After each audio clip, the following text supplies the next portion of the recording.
képp koo xam ne bëgg nañoo topp bu abonné ci chaîne bii rek di Mbacke Kadior TV luñ dugal ci dana ko am en exclusivité jërë ngeen jëf.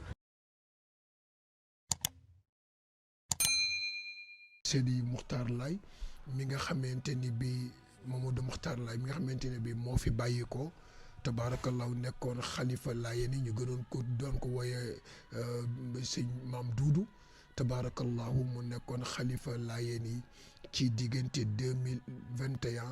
ba ci sunu jonn yàlla tey jii sunu borom woo ko ca wetam yal na ko yàlla teeru yal na ko yàlla jéggal yal na ko yàlla yërëm ñu profité ci nag di ko jaalee umma islam bi yëpp mbooleem xulafaaw yi nekk ci réew mi ñu xam seen tur ak ñu xamul seen tur ñëpp ñu jaale leen ko tabaarakallahu waaye di ko jaale njabootu boppam gi njabootu ëllu Laayeen gi yëpp ñu leen koy jaale ñëpp ñi mu jural boppam ak ñi nga xam ne da leen jur ci pas-pas ñëpp ñu jaale leen ko. képp koo xam ne bëgg nañoo topp bu abonné ci chaîne bii rek di Mbacke Kadior TV luñ dugal ci dana ko am en exclusivité jërë ngeen jëf.